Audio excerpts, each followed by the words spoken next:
그리스도의 풍성하신 은혜와 사랑이 늘 함께 하시길 바랍니다. 오늘 이 아침에는 히브리서 제5장 1절로 14절까지의 말씀, 생명의 상 큐티 9월 8일자 말씀입니다. 1절 이하의 말씀 봅니다. 대제사장마다 사람 가운데서 택한 자이므로 하나님께 속한 일에 사람을 위하여 예물과 속죄하는 제사를 드리게 하나니 그가 무식하고 미혹된 자를 능히 용납할 수 있는 것은 자기도 언약에 쌓여 있음이라. 그러므로 백성을 위하여 속죄제를 드림과 같이 또한 자신을 위하여도 드리는 것이 마땅하니라. 이 종기는 아무도 스스로 취하지 못하고 오직 아론과 같이 하나님의 부르심을 받은 자라야 할 것이니라. 먼저 4절까지 말씀을 보았는데 대제사장, 그는 어떤 사람들이냐 하면 하나님께 제사를 드리는 자인데 자기 자신을 위하여도 드리는 것이 마땅한 연약한 존재입니다. 3절입니다.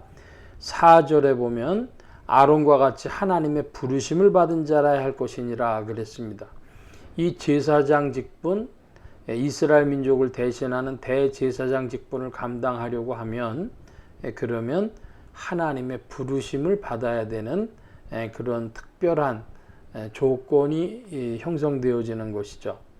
자, 5절 이하의 말씀 봅니다. 또한 이와 같이 그리스도께서 대제사장 되심도 스스로 영광을 취하심이 아니요 오직 말씀하신 이가 그에게 이르되 너는 내 아들이라 내가 오늘 너를 낳았다 하셨고, 또한 이와 같이 다른 데서 말씀하시되 내가 영원히 멜기세덱의 반차를 쫓는 제사장이라 하였으니 그는 육체에 계실 때 자기를 죽음에서 능히 구원하실 이에게 심한 통곡과 눈물로 간구와 소원을 올렸고 그의 경건하심으로 말미암아 들으심을 얻었느니라. 7절까지 먼저 보면 여기에 그 멜기세덱의 반차라고 하는 단어가 6절에 나옵니다. 반차라고 하면은 좀 뭐 알 것도 같고 모를 것도 같은데요. 영어로 보면 오더라고 되어 있습니다. 어떤 질서, 어떤 모임, 단체 이런 뜻을 가지고 있죠. 그러니까 멜기세덱의 질서, 멜기세덱과 같은 부류, 뭐 이런 뜻을 가지고 있는 것이 반차라 그러겠습니다. 8절 이하입니다. 그가 아들이시면서도 받으신 고난으로 순종함을 배워서 온전하게 되셨은즉 자기에게 순종하는 모든 자에게 영원한 구원의 근원이 되시고 하나님께 멜기세덱의 반차를 쫓는 대제사장이라 칭하심을 받으셨느니라. 예수 그리스도는 멜기세덱의 그 질서를 따르는 멜기세덱과 같은 부류로 인정되어지는 그러한 대제사장이다. 이런 말씀이 10절입니다. 멜기세덱에 관한 이야기는 창세기 14장에 나오는데 그 아브라함이 그돌라오멜이라고 하는 왕을 물리치고 돌아올 때에 나온 살렘 왕이요 또 하나님의 대제사장인 자, 그가 멜기세덱이었습니다. 멜기세덱은 살렘 왕이었는데 평강의 왕이라 할 수 있습니다. 살렘, 샬롬 뭐 이런 거 다 같은 것이죠. 그래서 평강의 왕이 되겠습니다. 그런데 이 평강의 왕인 멜기세덱이 하나님의 대제사장이라 그래서 근원을 알 수 없다 이러죠. 시작도 없고 끝도 없고 뭐 그런 표현들이 나오지 않습니까? 그래서 이것은 그 예수 그리스도께서 온 인류를 위한 특별한 대제사장, 단번에 죄를 속하는 큰 제사를 드린 온 인류를 위해서 영단번에 제사를 드리신 그 왕으로서 멜기세덱을, 아론은 하나님의 부르심 받아가지고 후손들이 쭉 질서가 있죠. 근데 멜기세덱은 뭐 어디서 와서 어디로 가는지 잘 모르는 그런 상태입니다. 자, 그런데 우리의 관심을 끄는 부분이 또 있어요. 그건 뭐냐 하면 예수님께서 이 육체로 계실 때에 심한 통곡과 눈물과 간구와 소원을 올렸다 그럽니다. 하나님께 심한 통곡과 눈물과 간구와 소원을 올렸는데 그것은 무엇에서 온 것이냐 하면 8절의 말씀에 보면은 아들이시면서도 받으신 고난으로, 그 고난에 대한 예수님의 반응이었죠. 그래서 그 하나님의 들으심을 얻었는데 이 전체 과정을 8절은 뭐라고 요약을 하고 있냐 그러면 아들이시면서도 받으신 고난으로 순종함을 배워서 온전하게 되셨은즉 그랬습니다. 어제의 말씀도 보면은 우리가 믿는다라고 하는 그 믿음을 전후로 주어지는 역사가 있는데요. 그 참회의 심령입니다. 잘못됐다고 시인하는 그 참회의 심령이 이제 자신의 구속주를 구하는데 예수 그리스도에 대한 믿음이 더욱 증가되어지는 것이죠.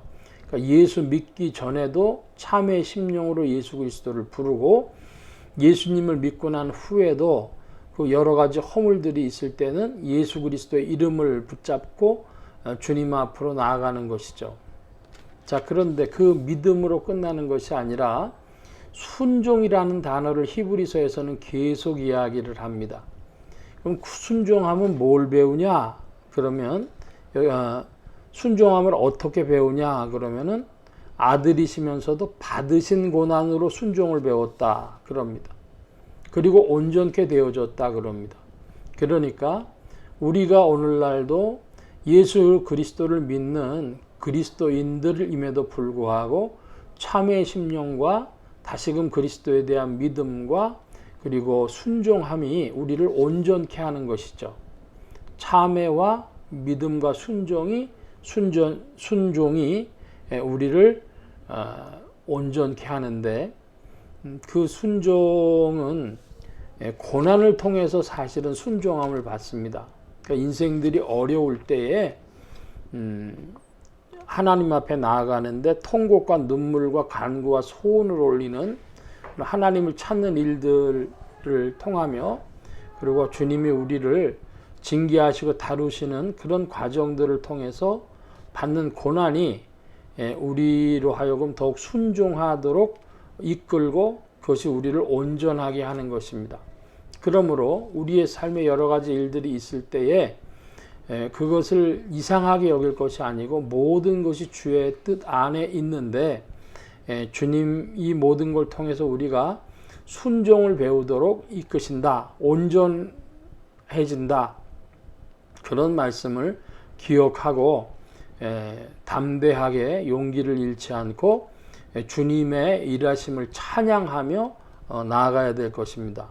받으신 고난으로 순종함을 배운다. 11절 이하입니다. 멜기세덱의 가나에는 우리가 할 말이 많으나 너희가 듣는 것이 둔함으로 설명하기 어려우니라.